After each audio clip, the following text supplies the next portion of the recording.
Provei que não há mais condenação, posso pisar na porta, são caras fracas, aleluia, aleluia, aleluia. Ela é fácil assim, ó, aleluia, aleluia. E aí quando eu estou passando, aleluia,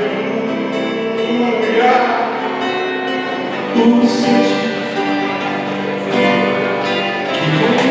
Nosso Senhor é o amor que só tem. Vamos de novo. É o amor que só tem. Tá muito fraco. É o amor. Melhorou. Vamos ver se é a gente fala. Vou chamar o menino aqui na frente, para fazer a abertura. Ele vem, chama o microfone também. Mudanças. Louvado seja nosso Senhor Jesus Cristo.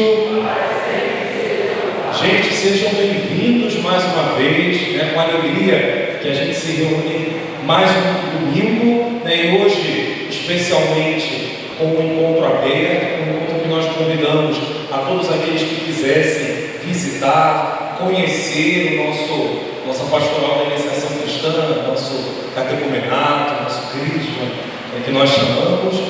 E de modo especial esse encontro foi pensado para cada um de vocês, tá bom? Para cada um de vocês que está caminhando no crisma, para cada um de vocês que é católico, para cada um de vocês que está vindo hoje pela primeira vez. Porque, como diz o tema, cada um de nós é chamado a ser luz do mundo.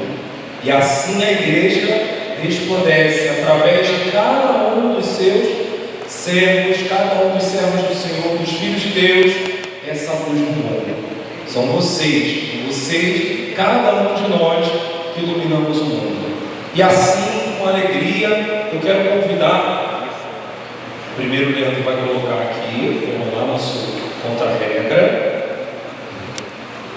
Isso, coloca aqui na frente. Muito bom.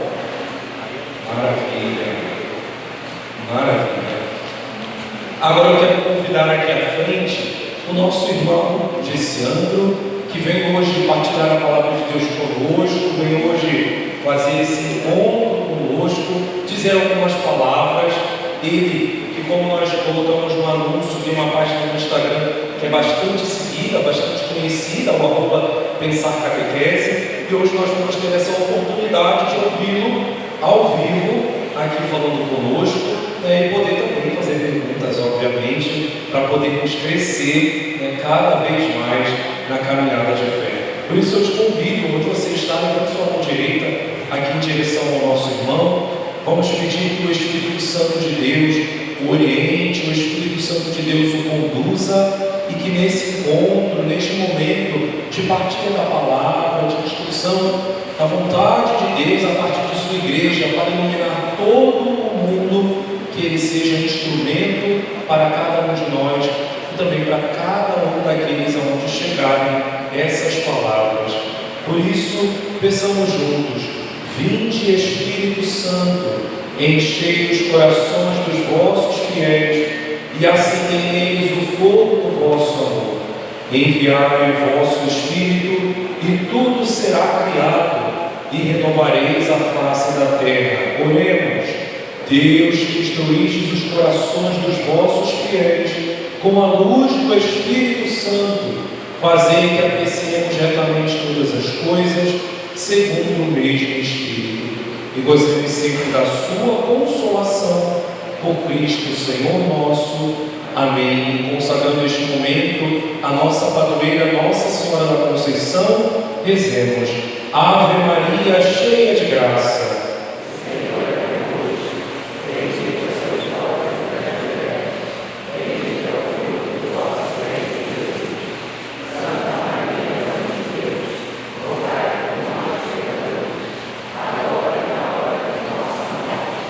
Em nome do Pai, do Filho e do Espírito Santo. Bom dia! Estão animados, estão com sono, cansados? Porque geralmente a gente fala que na semana vai descansar, né? Eu já cheguei na segunda-feira e não vai descansar. Podem sentar, se quiser. Vamos ficar de boa, se vocês descansar um pouco, né? Bom, é uma alegria estar com vocês aqui hoje. Para quem não me conhece ainda, sou Gessiano Pessoa, tenho postulado nas redes sociais, chamado Pensar na Riqueza. Postulado que antes de estar nas redes sociais começou na minha comunidade, as pessoas do povo de Deus. E a partir das experiências que eu fui tendo de fé na comunidade, de conhecimento, fui também compartilhando com outras pessoas. A nossa fé ela precisa ser compartilhada, a gente precisa, de fato, ser sinal da presença de Deus neste mundo. E hoje me chamaram para falar um pouquinho com vocês sobre alguns pontos que são importantes para a nossa vida de fé, para nós entendermos um pouco o que é a igreja, né? O tema que nós vamos falar um pouco é a igreja no mundo de hoje. E, obviamente, nós vamos usar algumas passagens bíblicas para orientar esse nosso bate-papo de hoje. Ótimo. Muito bem. Nós somos chiques, né? Tem até o pessoal da gravação lá no fundão. E nós vamos meditar um pouco a palavra de Deus no dia de hoje, nas cartas à comunidade de Corinto. Depois eu posso compartilhar com vocês o material que eu havia preparado para o nosso momento de hoje. E é uma alegria estar aqui com vocês nessa manhã de domingo, para a gente se aprofundar um pouco na nossa vocação, na nossa missão, principalmente um tema que é tão importante, que é a missão da igreja no mundo de hoje. Não só a igreja como instituição, mas a igreja também como povo de Deus. Entender que nós fazemos parte de uma comunidade eclesial, que nós fazemos parte de uma igreja que é sinal visível da presença de nosso Senhor Jesus Cristo. Nós vamos meditar no Evangelho de Mateus, capítulo 5. Quem tem a Bíblia aí, pode abrir o Evangelho de Mateus, São Mateus, capítulo 5. São Mateus, capítulo 5. Evangelho de São Mateus, capítulo 5.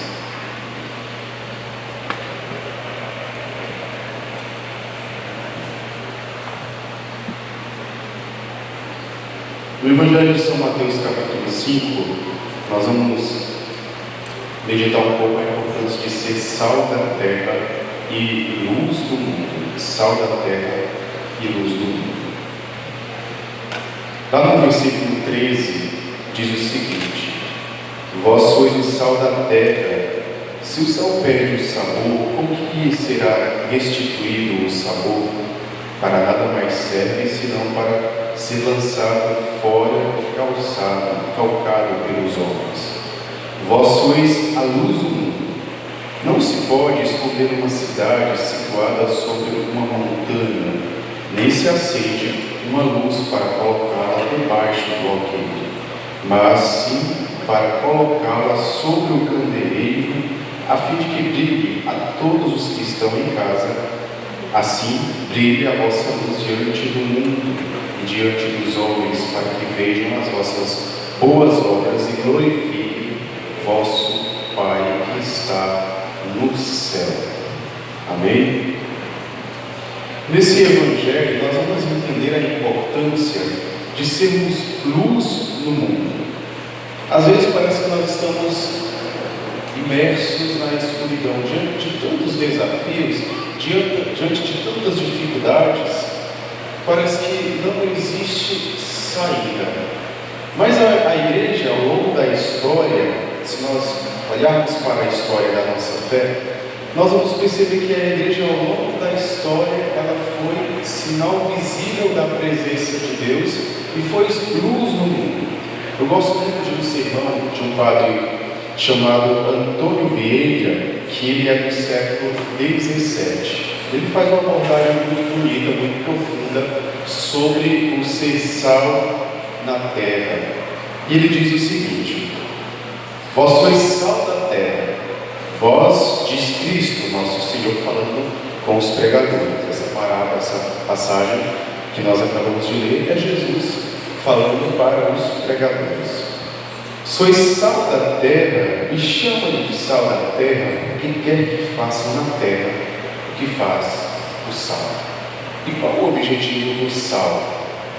Nós sabemos que o sal, além de dar sabor ao nosso alimento, ele tem um outro objetivo ainda mais importante. Os antigos que o digam, o sal ele serve para impedir a corrupção. Há muito tempo atrás, quando não existia geladeira, os nossos avós, bisavós, eles usavam sal na carne para ela não se corromper. A finalidade do sal, o ofício do sal é impedir a corrupção. Quando Jesus diz para os seus discípulos, os pregadores, vós sois sal da terra, ele quer dizer o seguinte: impeça a corrupção na terra. Além de impedir essa corrupção, também que sejam capazes de dar sabor às coisas, darem gosto às coisas. E aí nós vamos percebendo que a igreja vai se desenvolvendo, vai sendo luz do mundo, vai pregando o Evangelho a partir dessa ótica. A igreja vai sendo esse instrumento de salvação trazendo luz. Se nós olharmos, por exemplo, a construção do Ocidente, a igreja foi sinal de luz diante de tantos desafios. Se nós olharmos, por exemplo, depois da morte de nosso Senhor Jesus Cristo e a sua subida ao céu, a igreja, corpo místico de Cristo, foi esse instrumento de salvação. Voltando à nossa reflexão a partir dos dias do Padre Antônio Vieira, ele continua dizendo: o efeito do sal é impedir a corrupção. Mas quando se vê a terra tão corrupta como essa nossa, havendo tantos nela que têm ofício de sal, qual será ou qual pode ser a causa dessa corrupção? Ou é porque o sal não salga, ou é porque a terra não se deixa salgar? Ou é porque o sal não salga e os pregadores não pregam a verdadeira doutrina? Ou é porque a terra não se deixa salgar e os ouvintes, sendo verdadeira a doutrina que lhe dão, a não querem receber? Ou é porque o sal não salga e os pregadores dizem uma coisa e fazem outra? Ou é porque a terra não se deixa salgar e os ouvintes querem antes imitar o que eles fazem ao que dizem? Aqui nós vamos entendendo, a partir da ótica do Padre Antônio Vieira, 3 aspectos importantes sobre a compreensão desse contexto que nós estamos inseridos. A igreja ela continua sendo este sinal de esperança no meio do povo, no meio de nós. Só que muitas vezes nós estamos tão habituados ou acostumados de seguir as nossas próprias vontades, os nossos próprios anseios, que nós perdemos a compreensão do que é ser sal da terra e luz do mundo. A igreja continua dizendo que é ser sal da terra e luz do mundo até hoje. A igreja continua exercendo a sua missão nessa terra sobre os ensinamentos de nosso Senhor Jesus Cristo. Mas muitas vezes nós não queremos seguir estes ensinamentos. Muitas vezes nós buscamos seguir os nossos próprios apetites.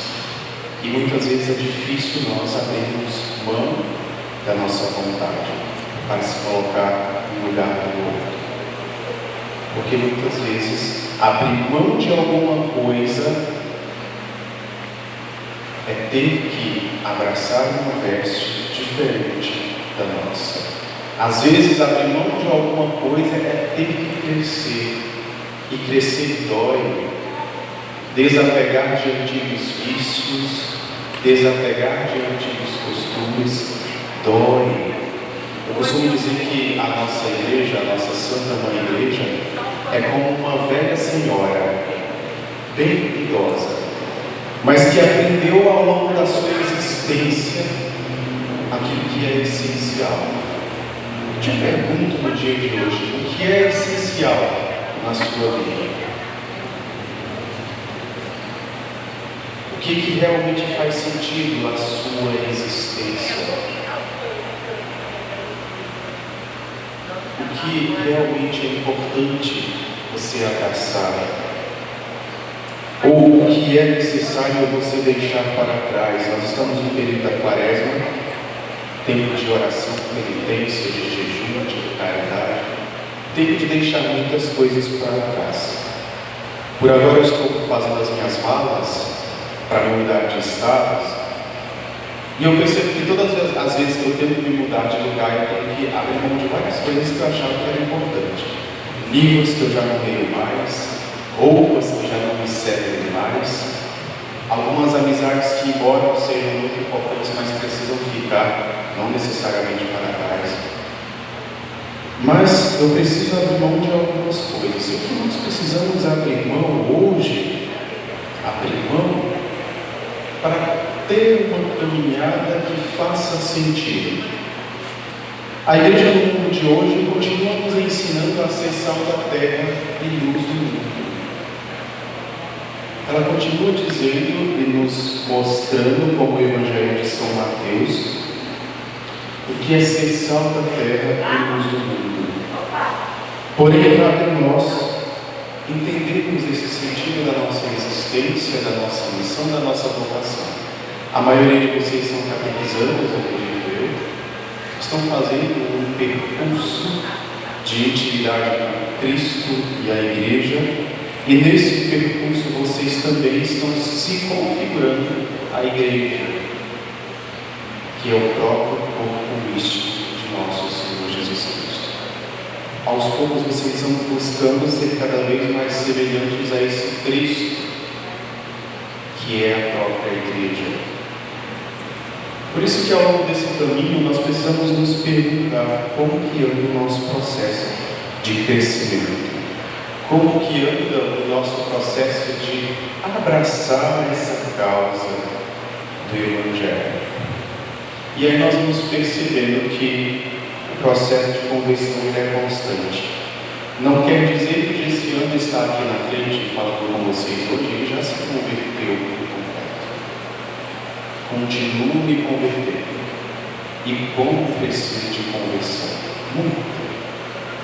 Porque às vezes as minhas falhas, as minhas limitações, elas são maiores do que as minhas qualidades.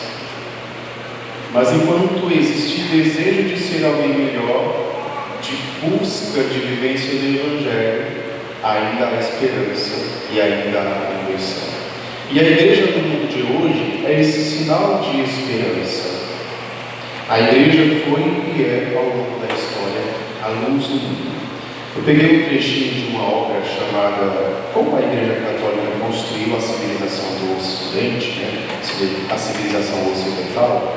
Estudei na época da teologia e história da igreja, e tem uma parte muito interessante que diz o seguinte: como educadora da Europa, a igreja foi a única luz que sobreviveu às constantes invasões bárbaras dos séculos 4 e 5.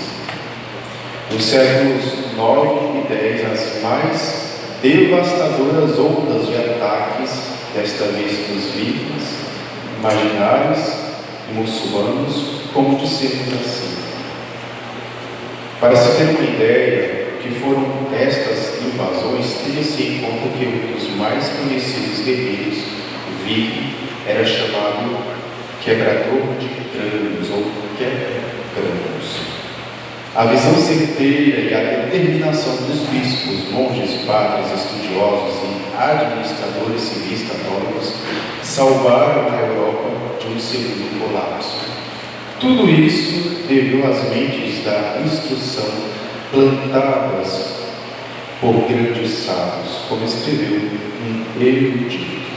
Nós vamos percebendo que a igreja ela vai se desenvolvendo a partir dos ensinamentos de nosso Senhor Jesus Cristo e vai trazendo à consciência do ser humano os seus valores essenciais para o equilíbrio de Nos primeiros séculos, diante de tantas invasões, surgem grandes santos e grandes santas, sendo esse sinal de esperança no meio do povo.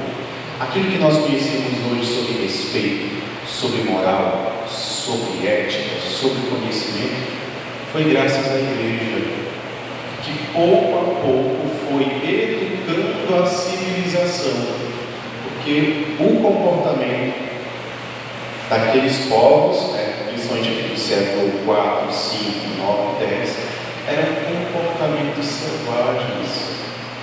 Brigava-se por qualquer coisa, matava-se por qualquer coisa. E a igreja vai ser esse sinal de esperança ao longo da sociedade, da humanidade. Infelizmente, o que nós aprendemos é algo contrário. Na história nós não aprendemos que a igreja foi sinal de esperança. A gente aprende o contrário, a gente aprende que a igreja perseguia as bruxas, que a igreja foi o terror no período da Inquisição, que a igreja era dominadora. Por isso que a gente aprende na escola. Basicamente isso. Aquela mesma ideia que surge no século XVI, com a reforma protestante, de construir na civilização um certo ranço ou repulsa pela igreja, ela perdura até hoje. Isso é registrado nos livros, não qualquer livro de história, e aí nós precisamos ter a capacidade de duvidar, de pensar, de buscar fontes. Mas quantas vezes eu falo comigo, na época do ensino médio, tinha momentos que eu tinha vergonha de ser católico. Talvez que você já teve esse sentimento também, quando começaram a falar barbaridades contra a igreja. A gente baixa a cabeça e sente aquele sentimento de ter vergonha de ser católico. Como pode a igreja ter sinal visível de Cristo ter feito tudo isso? Depois de um tempo, fui percebendo que não era bem assim. Eu dei aula de filosofia na escola estadual por um tempo. E quantas vezes eu tinha que ajudar os jovens que eram católicos sobre essas questões. Professor, eu escutei isso, é verdade? Ô filho, vem aqui, vamos conversar. O que você escutou? Isso. Qual autor? O que foi passado de qual autor? Não foi falar. Está aqui. Estuda esse livro. Aqui tem registro, aqui tem as citações das fontes primárias, referências. Mas quantas vezes nós acabamos indo nessa onda? Porque nós não sabemos, porque ainda acreditamos facilmente. Para quem acompanha o apostolado da Santa Catequese, olham lá as caixinhas dos adolescentes jovens falando: nossa, mas a igreja fez isso? Como a igreja, sendo sinal de Cristo, faz um negócio desse? E aí, até trabalhar toda essa compreensão e mostrando fontes, requer tempo.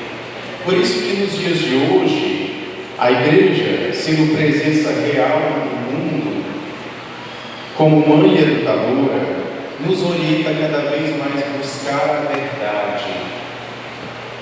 Buscar a verdade, compreender os fatos a partir do seu contexto, da sua história. A igreja nos leva a pensar, a refletir, e nós precisamos hoje pensar cada vez mais e refletir cada vez mais. O Catecismo da Igreja Católica nos diz o seguinte: eu estou fazendo várias provocações, mas tudo isso eu já respondi lá nos vídeos, nas páginas da Santa Catequese, tá bom? Na página, está tudo lá as aulas, pequenos vídeos com referências, mas é só para provocar uma reflexão em nós, jovens que aqui estamos, que passamos por tudo isso onde nós estamos inseridos. O Catecismo da Igreja Católica nos diz o seguinte: a igreja é mistério da união dos homens com Deus, dos homens e mulheres com Deus. É na igreja que Cristo realiza e revela o seu próprio mistério, como a meta do desígnio de Deus, recapitular dele tudo, ou provocar ou promover essa comunhão.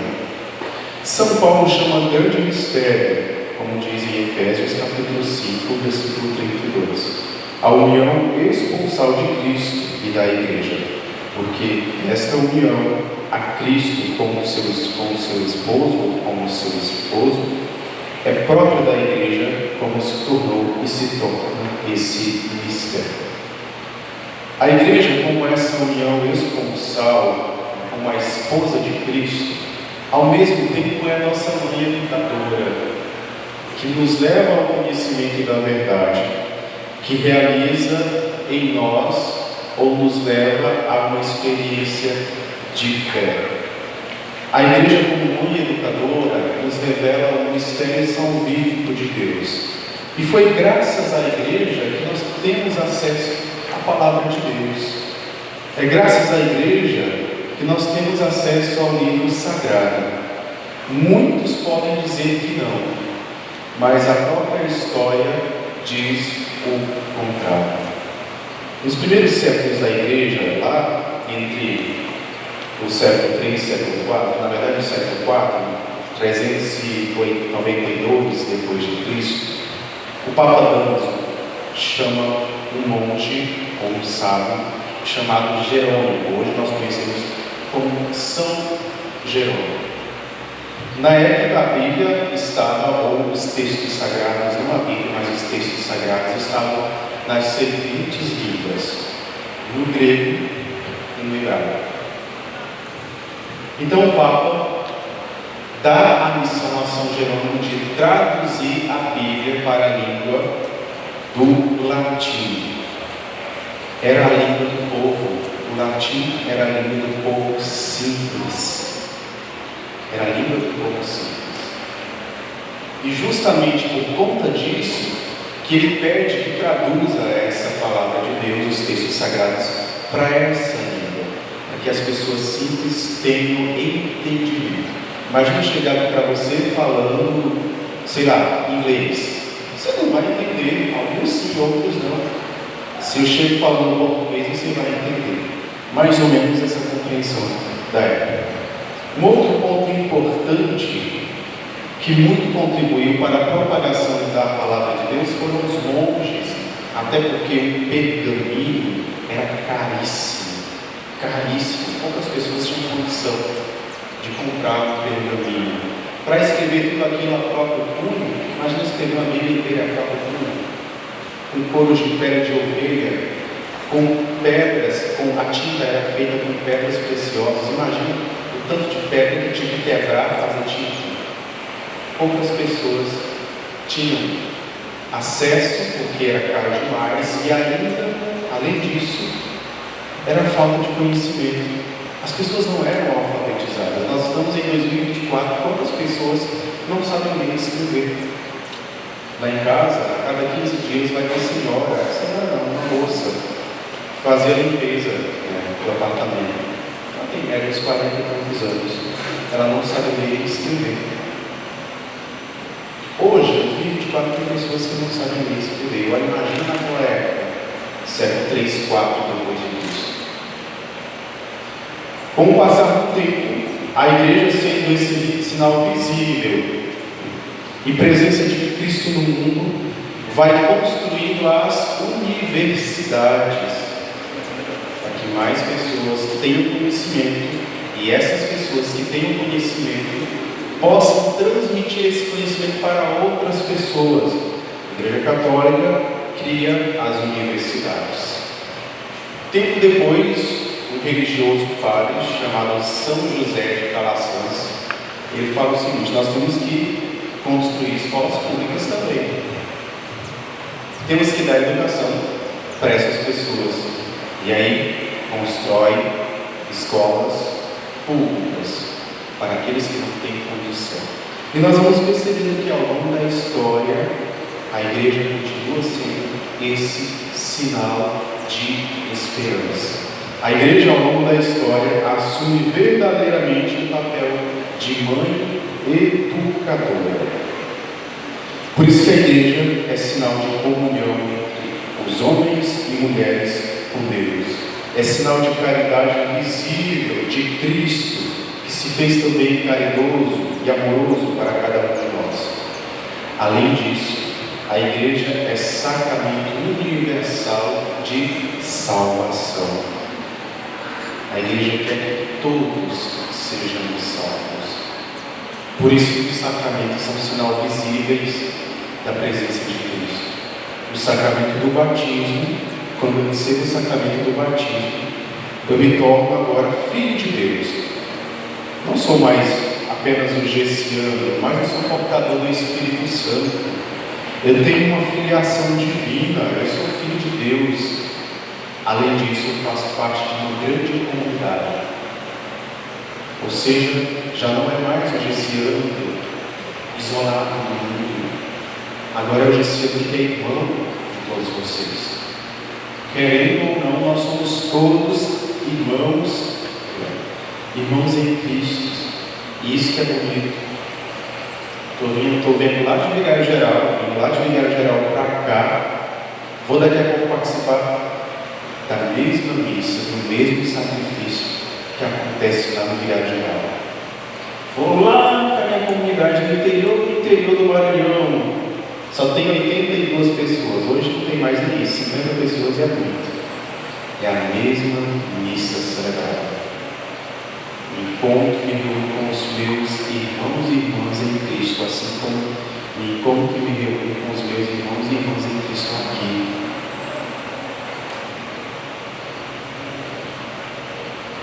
E Cristo, não satisfeito apenas com o sacramento do batismo, dessa filiação que nos torna um com Cristo, um com o Pai, Ele doa a si mesmo cada um de nós. Ele doa agora seu próprio corpo e seu próprio sangue para dizer o seguinte: você precisa se alimentar, você precisa se fortificar para também ser presença da igreja no mundo. E Cristo doa a si mesmo como um sacramento de salvação na Eucaristia. Doa seu Espírito Santo para que nós possamos ter cada vez mais consciência da nossa missão. E ainda institui o sacramento da reconciliação, do perdão, nos dando a capacidade de recomeçar sempre de novo, nos dando a capacidade de reconciliar sempre com o Pai.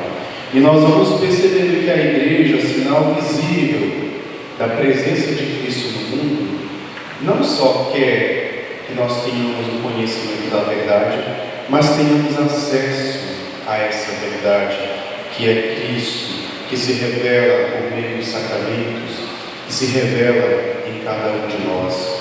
Vamos agora meditar uma das cartas, 1 Coríntios capítulo 12. 1 Coríntios capítulo 12. Quem está aí na sua Bíblia? 1 Coríntios capítulo 12, do versículo 27 ao 31. 27 ao 31.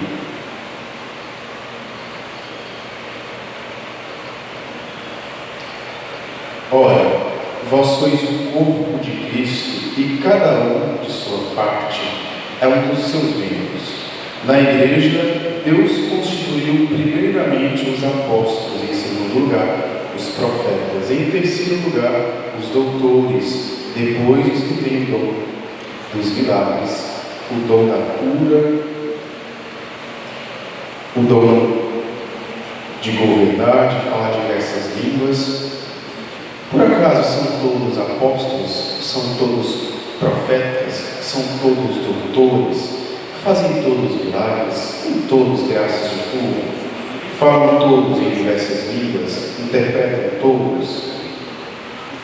Aspirai aos dons superiores, e agora ainda vou indicar-vos o caminho mais excelente de todos. Amém?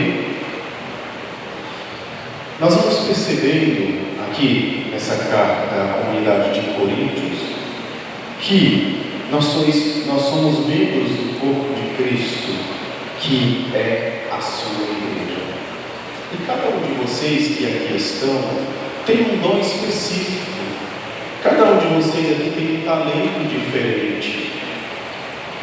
Mas nem por isso quer dizer que você é inferior às outras pessoas, que que você não é capaz de servir a comunidade eclesial, que você não é capaz de ajudar o teu próximo, que também é sinal de presença visível da igreja no mundo de hoje. Essa carta à comunidade de Coríntios nos mostra que também nós somos pedra viva desse edifício espiritual que é a igreja. E como nós, que somos pedras vivas, estamos na igreja, como que nós estamos correspondendo a essa vocação e essa missão? Como que nós estamos buscando nos unir cada vez mais a Cristo e a sua igreja? Eu costumo dizer, e agora é um testemunho pessoal, eu costumo dizer que a igreja me salvou, a comunidade me salvou, porque foi na comunidade eclesial que eu realmente entendi o sentido da minha vocação. Foi na comunidade eclesial que eu fui perceber que mesmo na comunidade sendo tão perfeita, as pessoas, ainda assim com aquela imperfeição, com aquelas nossas limitações, as nossas contrariedades, quando os nossos defeitos falam mais alto que as nossas qualidades, ainda assim eu entendi que a comunidade era o lugar para eu estar. Para quem não sabe, eu sou natural do Nordeste, do Maranhão. Mas desde 2010 que eu saí de lá. Em 2010 fui morar em São Paulo. E aí, em São Paulo, perto da minha casa, tinha uma comunidade chamada Nossa Senhora Aparecida, onde eu morava com os meus pais, também tinha uma comunidade chamada Nossa Senhora Aparecida. Da igreja para minha casa, daqui a essa lousa aqui, quase parede com parede. E lá em São Paulo, tive a graça de ter também uma comunidade chamada Nossa Senhora Aparecida. Comecei a participar da comunidade, claro que a minha mentalidade é essa, cidade grande, ninguém se importa com a igreja, mas nada disso.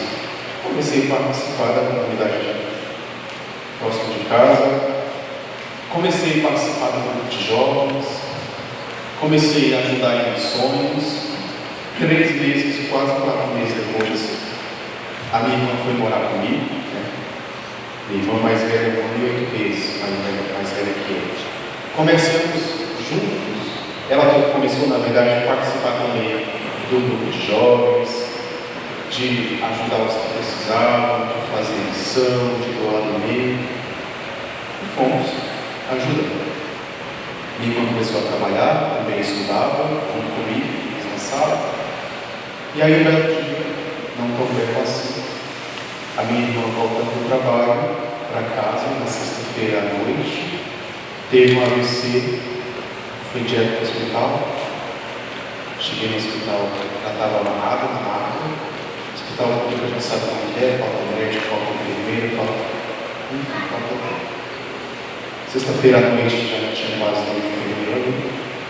Cheguei e aí ligaram para o meu primo, que morava na casa de cima, não consegui ligar para mim. Ele como se fosse hoje, sexta-feira, às 19h13 da noite, ligaram: olha, tem uma moça aqui no hospital, o nome dela é Gessiane Pessoa, e ela está muito mal, precisamos saber se você conhece alguém da família. E aí, desci ao hospital, próximo da rua da minha casa, e aí cheguei lá, ela estava amarrada, tendo convulsão, se debatendo. Corri, abracei ela, ajudei os médicos a dar a medicação. E aí fiquei lá, do lado da maca, segurando, rezando. E aí teve uma hora que vi uma pessoa apertar forte a minha mão, forte. E aí eu vi as lágrimas dela correndo nos olhos. Feito forte, solto. A partir daquele momento eu entendi, eu sentia no fundo do meu coração que ela já não estava mais ali. Percebi que o pior já tinha acontecido. Mas antes daquele dia, 5 dias antes, eu fui convidado a participar de um retiro chamado EJC, Encontro de Jovens com Cristo. Primeiro retiro da minha vida, eu nunca tinha participado de um retiro. Minha irmã também tinha feito a inscrição, mas ela foi chamada para trabalhar naquele dia e não foi. Só que o retiro não era para mim, não era para mim. E quando eu estava no retiro, minha irmã tinha para o ponto de ônibus, e no ponto de ônibus o gerente falou: olha, precisa ir trabalhar não, porque faltou luz aqui na empresa. Ela voltou para casa e eu já estava no retiro. Fiz o retiro. Eu nunca na minha vida tinha visto o Santíssimo Sacramento. Eu recebi a Eucaristia na vida da comunhão, mas nunca tinha visto o Santíssimo Sacramento exposto. Eu nem sabia o que era o Santíssimo Sacramento. E aí naquele retiro, quando teve o momento de entrarmos em uma capela improvisada, eu vi o Santíssimo Sacramento e comecei a chorar copiosamente, sem saber o motivo. Chorei. Lavei a minha alma. Depois de sair daquela capela improvisada, eu perguntei para alguns dos membros que estavam trabalhando ali: me diz uma coisa, o que estava ali naquele negócio ali, cheio de pedras preciosas? E o pessoal, você não sabe, é Jesus na Eucaristia que está ali, exposto. E eu não sabia.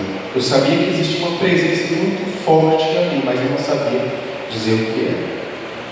Depois daquela experiência de fé, eu entendi o valor da Eucaristia, o valor da presença de Cristo.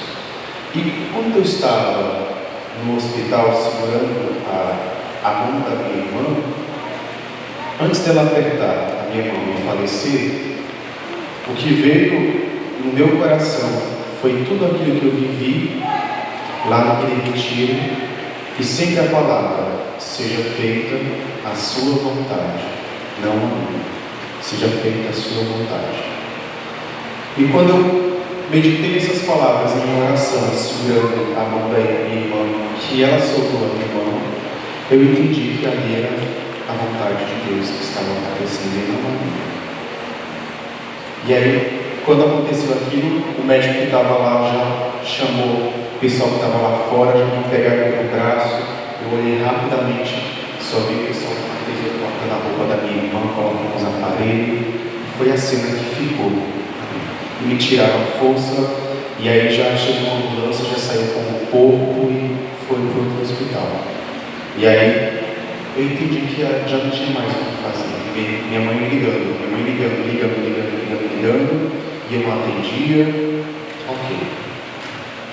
Depois fui para um outro hospital. Dia seguinte, a médica me chamou, assim: Gessiano, nós fizemos o que estava ao nosso alcance. Os exames já saíram, a sua irmã, ela teve AVC, que se pode ver na imagem que se rompeu essa artéria aqui, e o sangue jorrou cobrindo todo o cérebro. Então não tem o que fazer. E agora está em tuas mãos. Você aceita fazer a doação de órgãos da sua irmã? E é tão interessante como que Deus desperta em nossos corações momentos que parece que ao longo da nossa história parecem ser insignificantes, mas pouco a pouco as coisas vão tomando forma. E eu lembrei quando a minha irmã tinha uns 12, 13 anos, era uma época que estava passando muito na TV a questão de doação de órgãos, né? Doem órgãos, salvam vidas e tal, não sei o quê. Eu lembrei, eu tinha os meus 11 anos, eu lembrei minha irmã dizendo o seguinte: se acontecer alguma coisa comigo, eu quero doar os órgãos. Eu lembrei como se fosse hoje. Minha mãe logo repreendeu a minha irmã, dizendo: você está ficando maluco, menina? Para de falar besteira. E aí ela continuou. E quando a médica falou aquilo, era como se eu estivesse escutando a minha irmã: eu quero doar os meus órgãos. E aí, eu falei assim: olha, doutora, eu contei toda a situação, a doutora começou a chorar também, e eu também. Eu falei: mas eu preciso ligar para os meus pais. Antes disso, os meus pais não sabiam. Minha mãe estava ligando, eu atendi novamente.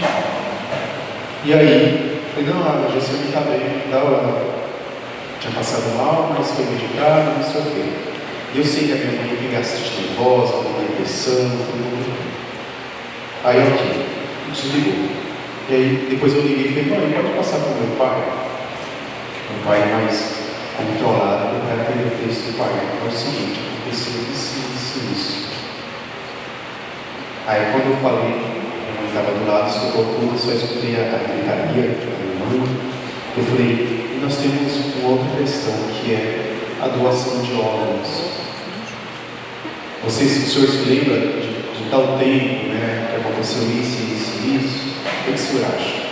Não, sim. Podemos. E aí fiz, assinei os papéis. E hoje são 9 pessoas que, de alguma forma, teve a vida transformada. 2 pessoas, cada um recebeu um rim, outra recebeu o coração, as córneas, o pulmão, enfim.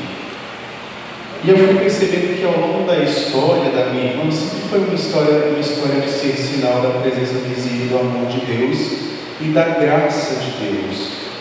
Porque minha irmã, quando ela tinha 9 meses, ela caiu da cama, bateu a cabeça e teve um coágulo no cérebro.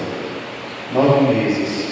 Ela fez uma cirurgia, passou 3 meses na UTI, respirando com de aparelhos, ficou cega.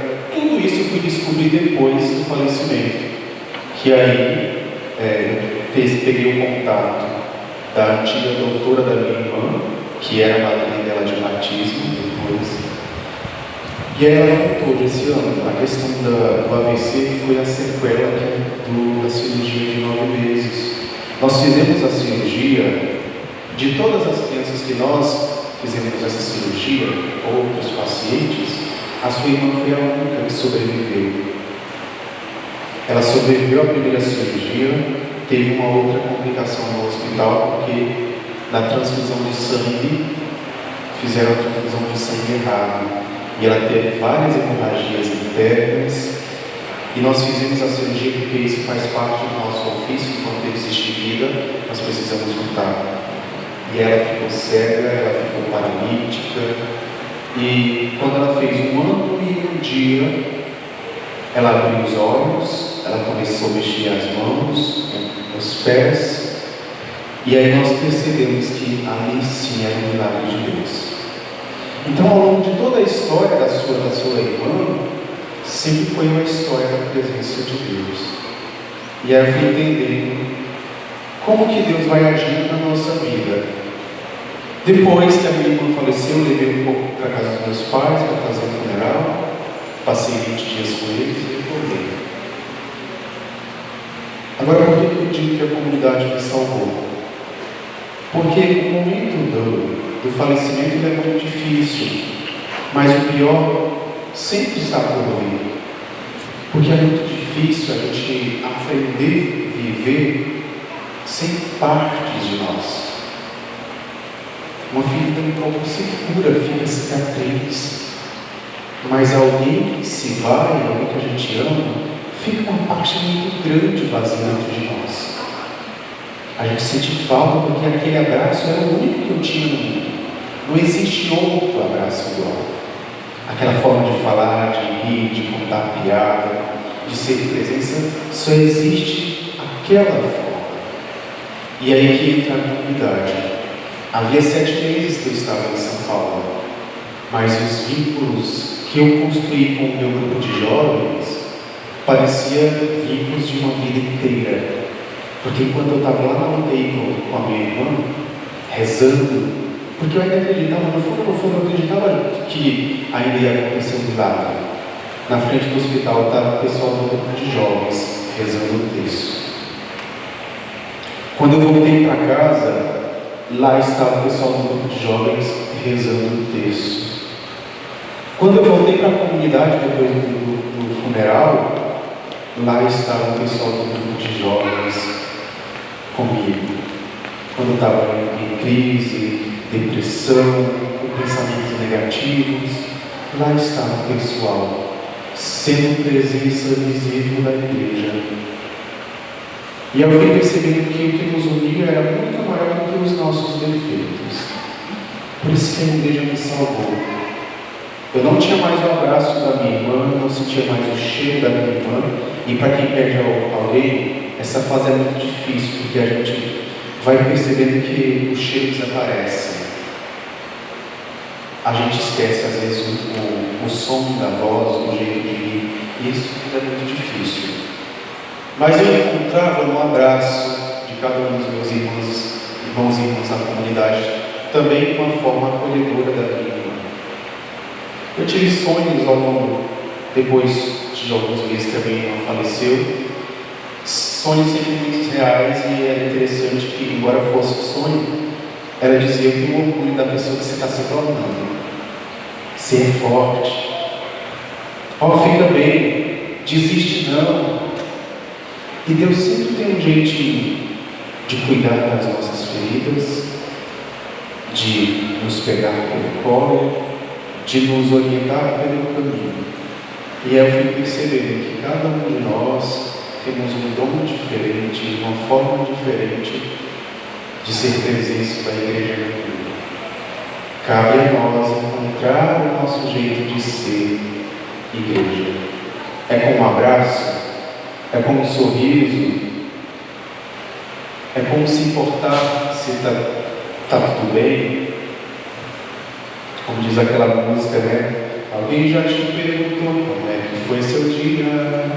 Uma palavra amiga, uma notícia boa, isso faz falta no dia a dia.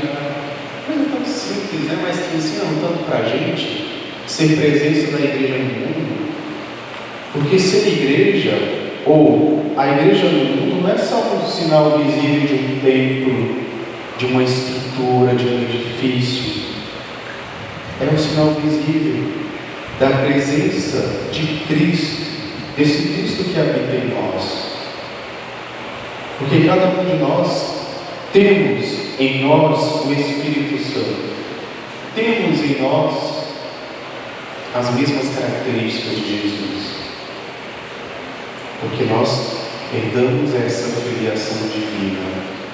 E precisamos recuperar esse sentido de sermos pedras vivas nesse edifício espiritual. E entender que, diante de todos os acontecimentos, diante de todas as contrariedades, diante de todas as coisas boas que a gente encontra, ainda assim a comunidade eclesial é o melhor lugar para estar. Ainda assim, na igreja é o melhor lugar para estar. Ainda assim, aprender de Cristo é o melhor lugar. Porque quando tudo passa, a única coisa que fica é isso. Diante de todos os acontecimentos, eu percebi que só uma coisa importa, só uma coisa permanece na minha vida, que é Cristo, que é a sua igreja, que mesmo diante de tantos acontecimentos ao longo desses 2000 anos, ela continua de pé. Porque a igreja é o próprio Cristo que está no meio de nós. E pobre seja esse ano se não fosse a igreja que não estaria aqui. Estaria falando para vocês hoje, nem estaria partilhando tudo que me aconteceu, ou boa parte do que me aconteceu. Porque é graças à igreja que hoje eu entendo o que é aproveitar o meu tempo, que hoje eu entendo a importância da minha comunidade eclesial, mesmo com gente tão imperfeita, mesmo com pessoas tão limitadas, mas ali ainda assim é o melhor lugar para eu estar.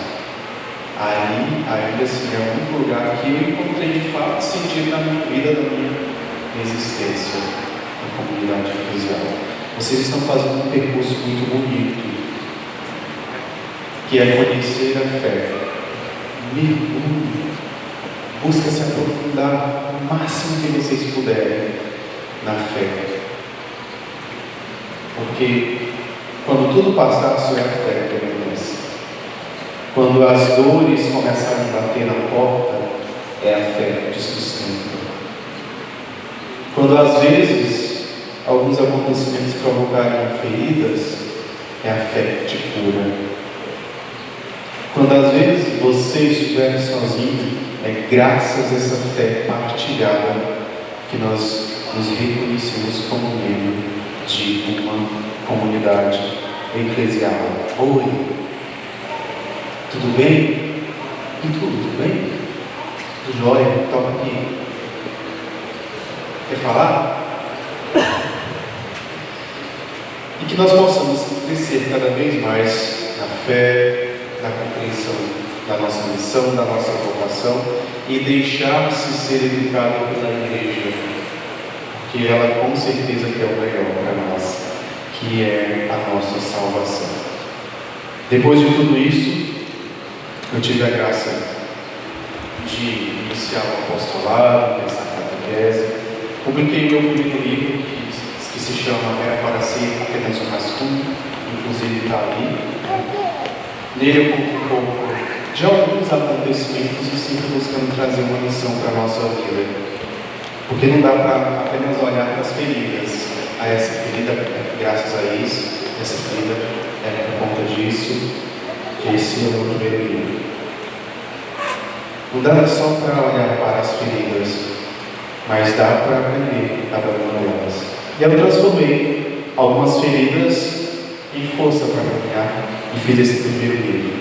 O segundo é na área de catequese, porque foi graças à catequese que eu cheguei à maior compreensão de nosso Senhor Jesus Cristo e entendi viver o que é viver um pouco mais sobre a fé.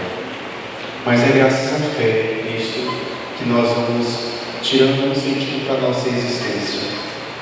E eu confesso que saber que eu tenho um anjo no céu é o que me dá mais força para ser cada vez mais de Deus. Saber que eu tenho uma intercessora é o que me dá mais força para cada vez mais sentir saudades do céu.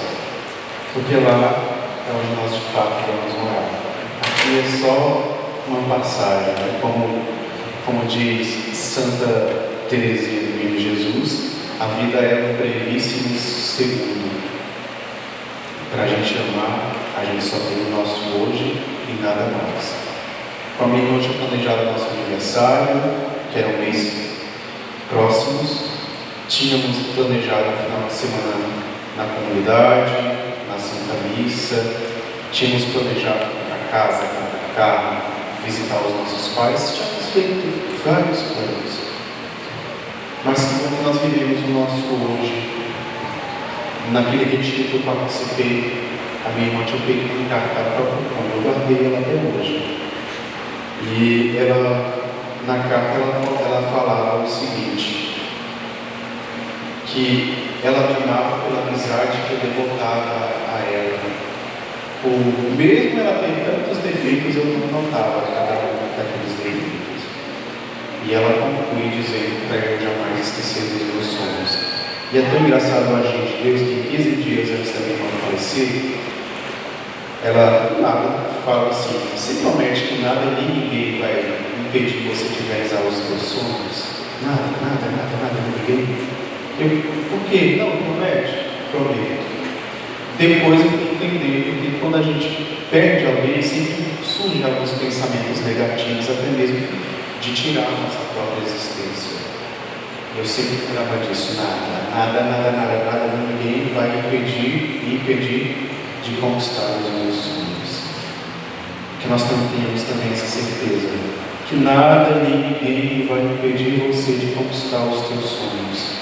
Se apegue a Deus, se apegue à fé em Cristo, que tudo se ajeita, que tudo vai acontecendo, que tudo vai se encaixando no seu devido lugar. Essa é a nossa certeza, né? De quando essa existência ser concluída, nós possamos continuar a nossa história no nosso lar, no nosso lugar, onde nós um dia todos voltaremos. Amém?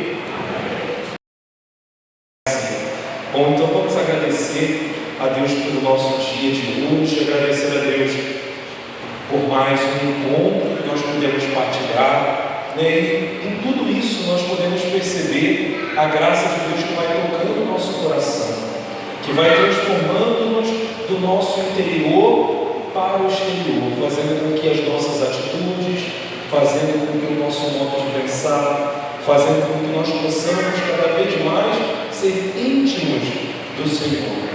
É isso que Deus quer realizar na vida de vocês, é assim que Deus quer realizar na vida de cada um de nós, para que sejamos cada vez mais próximos dele.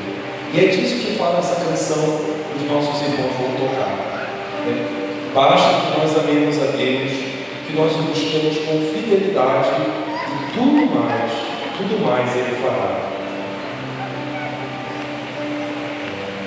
Feche os olhos, incline a cabeça, abra o coração, ouça minha voz. Quero falar de amor, me dê atenção.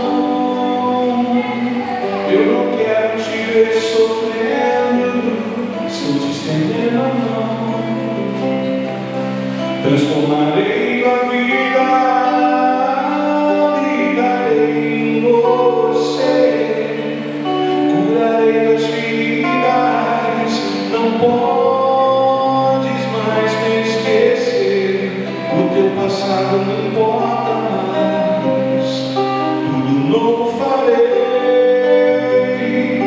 Me dê então a chance e te renovarei.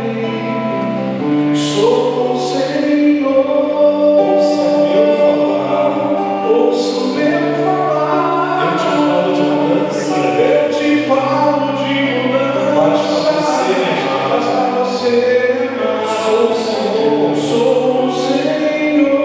Por que duvidar? Por que duvidar?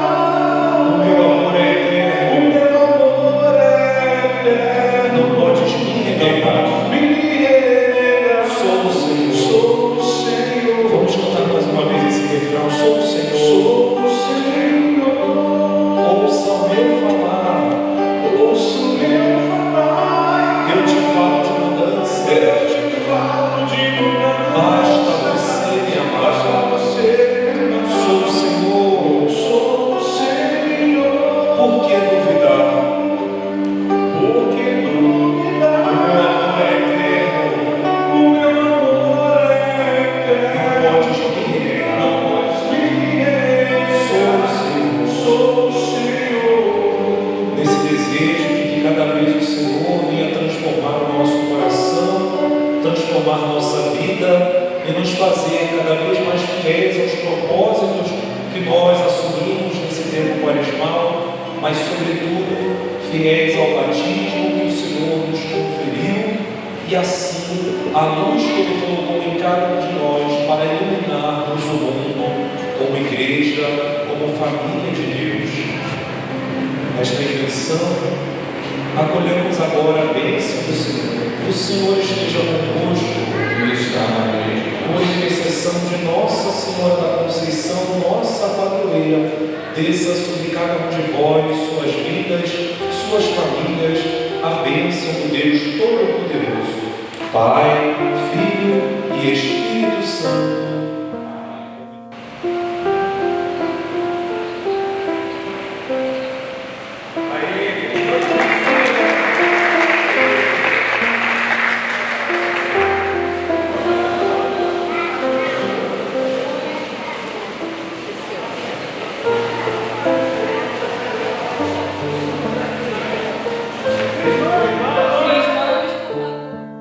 Bênção de Deus, paz e bem, aqui é o Gessiandro Pessoa, do Pensar Catequese. Gostaria de agradecer a pessoa do Padre Eduardo e do Padre Alessandro. Também gostaria de agradecer ao Diácono Yuri pelo convite, pelo carinho, pela confiança de ter nos convidado para estarmos aqui hoje, nessa manhã de domingo, para falar sobre alguns pontos tão importantes da nossa fé para o povo dessa paróquia. Agradecer a todos aqueles paroquianos que participaram deste momento tão rico para nós crescermos juntos como Igreja Católica, como comunidade eclesial. Deus abençoe, paz e bem.